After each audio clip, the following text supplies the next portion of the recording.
नमस्कार दोस्तों, good morning. उम्मीद करता हूँ आप सभी लोग स्वस्थ होंगे, सुरक्षित होंगे, अपने घर पर होंगे, सेफ होंगे। कोरोना के इस काल में हम हिंदुस्तानी जिस दौर से गुजर रहे हैं या पूरे विश्व की अगर बात करें तो कहते हैं ना कि एक दिन के बाद रात होती है, रात के बाद सुबह होती है। तो ये प्रोसीजर चलता है। उसी तरह से ये जो बुरे दिन अभी चल रहे हैं, पूरे विश्व में जो महामारी चल रही है, जल्दी ही इससे निजात भी मिलेगी। लोगों की आम जिंदगी ट्रैक पर आएगी। खैर, आज की हमारी जो कहानी है वो दिल्ली के सबसे चर्चित तंदूर कांड के ऊपर है। अभी आप लोग सोच रहे होंगे कि ये तंदूर कांड से मतलब तंदूर नाम क्यों। तो जब आप कहानी को कंटिन्यू पूरा सुनेंगे धीरे धीरे, तब आपको पता चलेगा कि असल में इसका नाम तंदूर कांड क्यों रखा गया है। तो आज की हमारी कहानी तंदूर कांड के ऊपर है और ये कहानी शुरू होती है दिल्ली से। इस कहानी के अंदर 3 बेसिक कैरेक्टर्स हैं और उनका नाम है सुशील शर्मा, जो दिल्ली यूथ कांग्रेस के प्रेसिडेंट थे, नैना शाहनी, जो सुशील शर्मा की बीवी हैं, और मतलूब करीम, जो नैना शाहनी और सुशील शर्मा के फ्रेंड हैं। तो ये कहानी इन 3 लोगों से शुरू होती है। 2 जुलाई 1995 की ये बात है। जो सुशील शर्मा हैं, जो दिल्ली यूथ कांग्रेस के प्रेसिडेंट हैं, इनकी मुलाकात नैना साहनी नाम की एक लड़की से होती है। फिर इनके बीच में मोहब्बत होती है, दोस्ती होती है और फाइनली ये दोनों शादी कर लेते हैं। कॉलेज के दौरान से जो नैना शाहनी थी और मतलूब करीम, ये दोनों अच्छे दोस्त हुआ करते थे कॉलेज के टाइम से। और ये लोग जाकिर हुसैन कॉलेज दिल्ली यूनिवर्सिटी के अधीन उसमें पढ़ा करते थे। इनकी दोस्ती थी नैना शाहनी और मतलूब करीम की।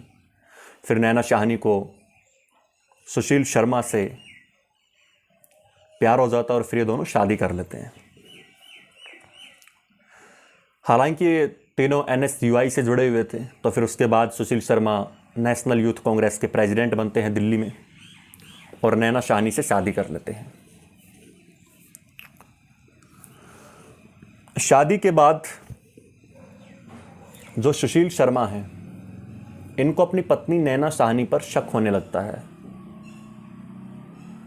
और शक होता है मतलूब करीम को लेकर, क्योंकि सुशील शर्मा को ये लगता था कि जो मतलूब करीम हैं और नैना शाहनी जो कि उनकी वाइफ हैं, इन दोनों के बीच में कुछ चल रहा है और ये सुशील शर्मा को पसंद नहीं था। यानी सुशील शर्मा का ये मानना था कि अब तुम मतलूब करीम से बात करना छोड़ दो। ठीक है, कॉलेज तक तुम्हारी दोस्ती थी, फिलहाल अब तुम मेरी वाइफ हो, मेरी बीवी हो, तो अब तुम्हें उससे बात नहीं करनी चाहिए। खैर, ये चलता रहता है इनके लाइफ में। दिल्ली में एक जगह है गोल मार्केट, वहाँ पर सरकारी फ्लैट्स थे। सरकारी फ्लैट, उनके अंदर सुशील शर्मा अपनी पत्नी नैना शाहनी के साथ रहा करते थे, क्योंकि दिल्ली यूथ कांग्रेस के प्रेसिडेंट थे तो इनको फ्लैट मिला हुआ था। 2 जुलाई 1995 की रात को सुशील शर्मा घर आते हैं। यह बात है तकरीबन 7 से 7:30 बजे के बीच की। सुशील शर्मा घर आते हैं तो देखते हैं कि नैना शाहनी जो लैंडलाइन फ़ोन होता है उसके ऊपर किसी से बात कर रही थी। तो सुशील शर्मा पूछते हैं किसका फ़ोन था। तो नैना शाहनी कहती हैं कि ऐसे ही कोई रॉन्ग नंबर था, और इतना बोल के वो किचन में चली जाती चाय पानी के लिए। इसी बीच सुशील शर्मा रीडायल का बटन दबाते हैं लैंडलाइन से। उधर से फ़ोन मतलूब करीम उठाता है और ये कंफर्म करने के लिए कि नैना शाहनी किससे बात कर रही थी, सुशील शर्मा रीडायल का बटन दबाते हैं। उधर से मतलूब करीम फ़ोन उठाते हैं। फ़ोन उठाने के बाद मतलब करीम 2-3 बार हेलो हेलो बोलते हैं, बट सुशील शर्मा को सिर्फ एक कंफर्म करना था कि ये आवाज़ किसकी है, और फिर उन्हें कंफर्म हो भी गया कि सामने वाला जो बंदा है ये मतलूब करीम है। उसके बाद फ़ोन रख देते हैं। नैना शाहनी पानी लेके वापस आती हैं सुशील शर्मा के पास। तो सुशील शर्मा कहते हैं कि तुम तो कह रही थी कोई रॉन्ग नंबर है, लेकिन ये तो मतलूब करीम का नंबर था। तो इसी बीच उनकी बहस चलती है, और ये बहस ऑलरेडी बहुत पहले से उनके बीच में, मतलब डेली का उनका एक किस्सा था, डेली ये बहस उनके बीच में होती ही थी। तो इसी दौरान गुस्से में जो सुशील शर्मा है, उनके पास एक लाइसेंसी पिस्टल थी। वो अपनी पिस्टल निकालते हैं और अपनी बीवी नैना शाहनी की तरफ 3 फायर करते हैं। एक फायर दीवार पे लगता है, दूसरा फायर माथे पर लगता है, और तीसरा फायर उनकी गर्दन में लगता है। तो मौके पर ही नैना शाहनी की मौत हो जाती है। थोड़ी देर के बाद जब सुशील शर्मा का गुस्सा शांत होता है, ठंडा होता है, तो फिर उनको एहसास होता है कि ये क्या कर दिया, गुस्से गुस्से में बहुत बड़ी गलती हो गई। तो अब क्या करें। उसके बाद सुशील शर्मा बाकायदा उस लाश को, जो डेड बॉडी थी, उसको एक बोरे में डालता है। और उस समय, उस दौर में 1995 में सुशील शर्मा के पास मारुति 800 करके गाड़ी थी। तो उस बोरे को, जिसमें नैना शाहनी की लाश उन्होंने डाली थी, उस बोरे को वो गाड़ी की डिग्गी में डालता है। और फिर रात के तकरीबन 9:30 बजे सुशील शर्मा अपने घर से गाड़ी लेके निकलता है। उससे पहले वो जहाँ पे मतलब क्राइम जो सीन था, जो क्राइम सीन था, उसकी साफ़ सफाई अच्छे से करता है ताकि कोई एविडेंस ना मिले। फिर लाश को गाड़ी में डालता है रात के करीब 9:30 बजे, और फिर वो निकलता है गोल मार्केट से कैनॉट प्लेस की तरफ। कैनॉट प्लेस होते हुए फिर वो आईटीओ को पकड़ता है, फिर आईटीओ की तरफ निकलता है। तो ये यमुना पार की तरफ की मतलब कहानी है। तो सुशील शर्मा का ये प्लान था कि जिस जगह पे रोड के ऊपर भीड़ कम होगी, वहाँ वो गाड़ी रोक के नैना शाहनी की जो बॉडी है उसको यमुना में डाल देगा और वो बह जाएगी। लेकिन सड़क पर भीड़ ज़्यादा थी, रात के 9, 9:30 बजे हुए थे, पब्लिक अपने घर लौट रही थी, लोग काम से अपने घर लौट रहे थे। तो सुशील शर्मा को कहीं मौका मिला नहीं, मतलब कहीं सुनसान कोई जगह मिली नहीं, क्योंकि उनको ये लगता था कि एक तो वो यूथ कांग्रेस के प्रेसिडेंट है, दुनिया उनको जानती है, ऊपर से उनकी गाड़ी पर कांग्रेस का स्टिकर, तो पकड़े जाने का डर।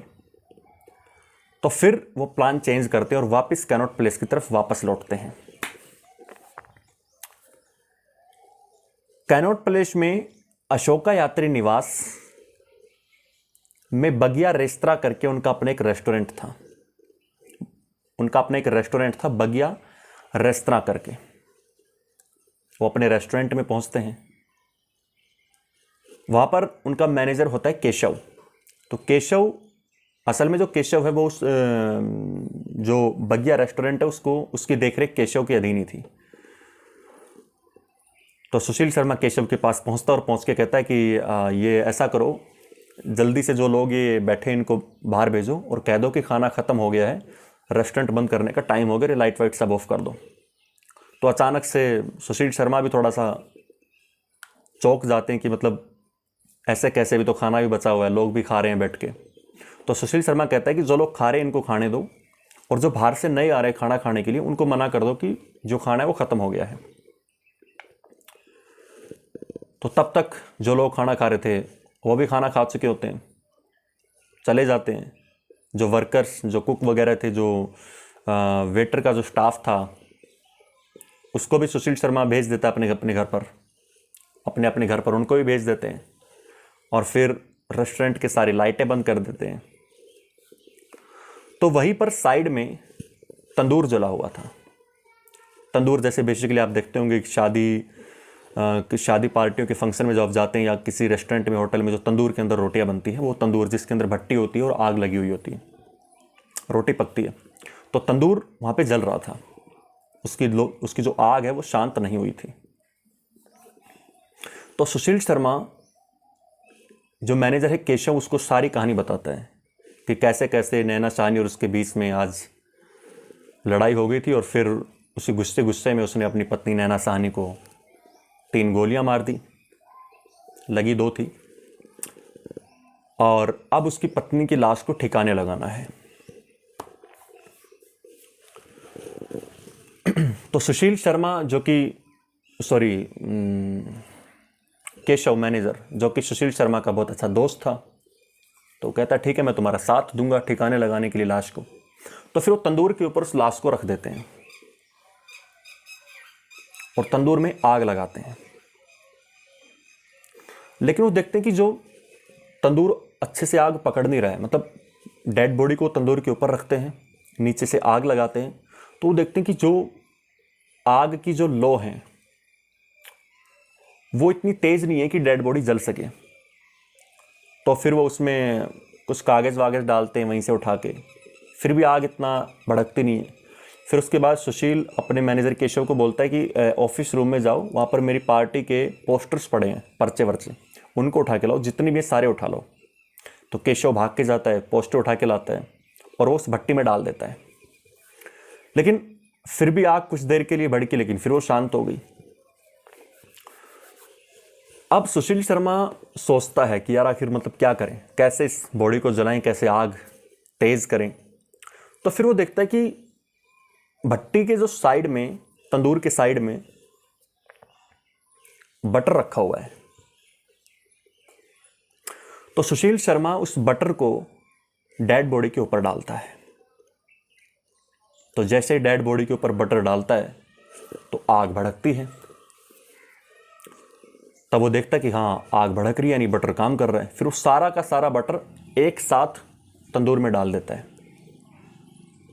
और जो आग की जो लपटें थी, जो लो थी, वो आसमान में ऊंचाई तक पहुंचने लगी। हालांकि जो बगिया रेस्टोरेंट था उसके चारों तरफ 4 दीवारी थी ऊंची ऊंची, लेकिन जब उसने बटर डाला तो वो आग इतना तेजी से मतलब भड़की कि उसकी जो लो थी, जो लपटें थी, वो आसमान में ऊपर तक जाने लगी। तो वहीं पर बगिया रेस्टोरेंट के बाहर सड़क पर एक औरत, एक महिला सब्जी बेचने का मतलब सब्जी बेचती थी और उसका नाम था अनारो देवी। उसकी सब्जी का उसका अपना एक ठेला था जिस पर वो सब्जियां बेचा करती थी, अनारो देवी उसका नाम था। तो अनारो देवी देखती है कि जो बगिया रेस्टोरेंट है इसमें आग लग गई। तो उस बेचारी को यही लगा कि शायद रेस्टोरेंट में आग लगी, तो वो जोर जोर से चिल्लाती है आग आग आग। तभी वहां से दिल्ली पुलिस का एक कांस्टेबल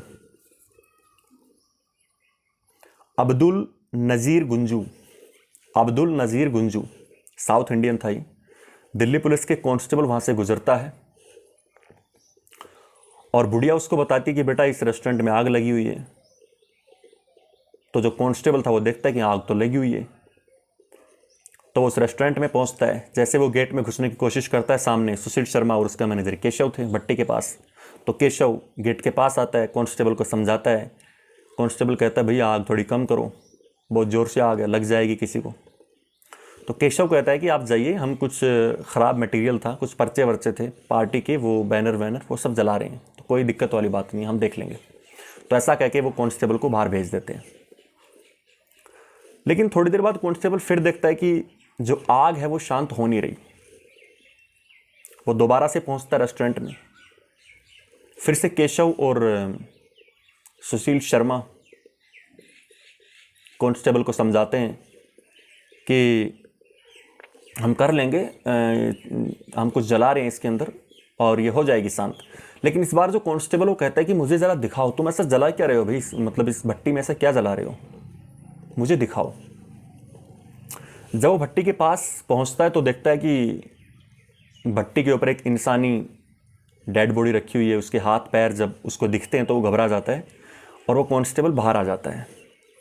बाहर आके फिर वो वहीं पे जो पुलिस स्टेशन होता है उसको खबर करता है, पीसीआर पहुंचती है और डीसीपी पहुंचते हैं। और डीसीपी पहुंचकर फिर मैक्सवेल परेरा को फ़ोन करते हैं, जो जॉइंट सीपी थे उस एरिया के, मैक्सवेल परेरा को फ़ोन करते हैं। फिर मैक्सवेल परेरा पहुंचते हैं, लाश निकालते हैं। चारों तरफ लाश की जलने की स्मेल, बटर की स्मेल, ये उस माहौल में ये स्मेल हो रही थी। और अगली सुबह तक ये खबर अखबार के जरिए पूरे हिंदुस्तान में आग की तरह फैल गई। फिर मतलूब करीम ने अखबार में पढ़ा कि बगिया रेस्टोरेंट में एक महिला की डेड बॉडी मिली है जिसको तंदूर पे जलाया जा रहा था। तो मतलूब करीम ये वही नैना शाहनी का दोस्त था। तो मतलूब करीम भागा भागा पुलिस स्टेशन पहुंचता है, फिर वो मोर्चरी में पहुंचता है, डेड बॉडी देखता है और फिर वो हाथ की अंगूठी से और उनसे पहचान करके वो पुलिस को बताता है कि ये नैना शाहनी की वाइफ हैं और होना हो सुशील शर्मा ने अपनी वाइफ को मारा है। तो मतलूब करीम बताता है पुलिस को। तब तक जो सुशील शर्मा थे वो भाग चुका था और सुशील शर्मा भागकर बेंगलोर पहुंच गया। वहाँ पर उसने बाल कटवा लिए, थोड़ा सा चेहरे को चेंज कर लिया ताकि पहचान में ना आए, और फिर बेंगलोर के कोर्ट में जाकर अग्रिम जमानत के लिए अर्जी दे देता है। अग्रिम जमानत के लिए अर्जी देता है कि पुलिस मुझे झूठे इल्ज़ाम में गिरफ्तार कर सकती है। तब तक दिल्ली पुलिस को एक खबर मिल चुकी होती है कि जो सुशील शर्मा है ये बेंगलोर में है और इसने अग्रिम जमानत के लिए अर्जी डाल रखी है। तब दिल्ली पुलिस पहुंचती है और उसकी अर्जी की सुनवाई से पहले उसको उठा के दिल्ली वापस लेके आती है। और दिल्ली जब वापस लेके आती है फिर सुशील शर्मा पूरी कहानी सुनाता है कि कैसे कैसे उसको अपनी बीवी नैना शाहनी और मतलूब करीम पे शक था और गुस्से में एक दिन उसने अपनी बीवी को मार दिया। 1995 का ये मामला था और 2003 में दिल्ली की लोअर कोर्ट ने सुशील शर्मा को फांसी की सज़ा सुनाई। 1995 का मामला 2003 में, यानी तकरीबन 7 साल बाद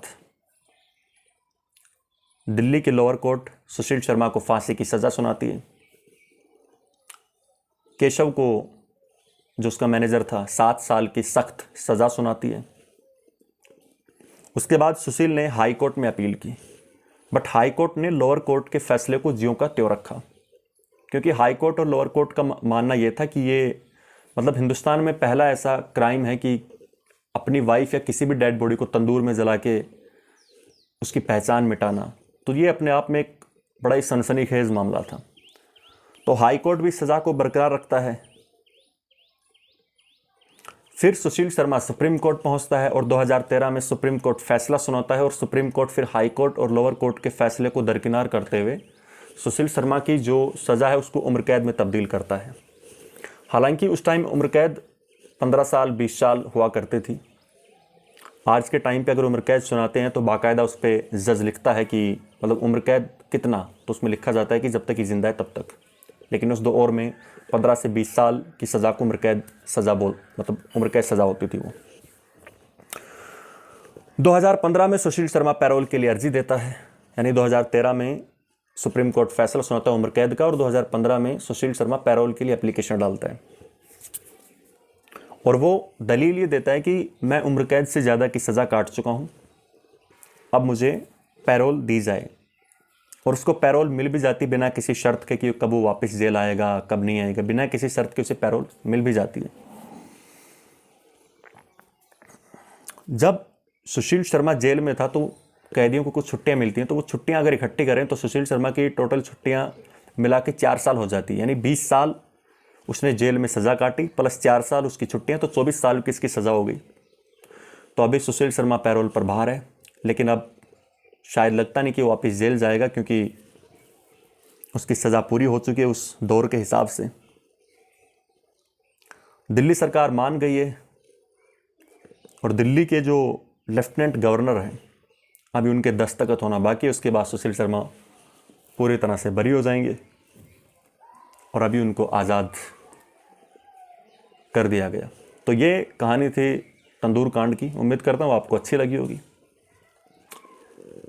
और अगर कहानी आपको अच्छी लगे तो आप चैनल को सब्सक्राइब ज़रूर किया करें, लाइक ज़रूर करें, कमेंट ज़रूर करें, ताकि ऐसी अच्छी कहानियाँ हम आपके लिए लेके आते रहें।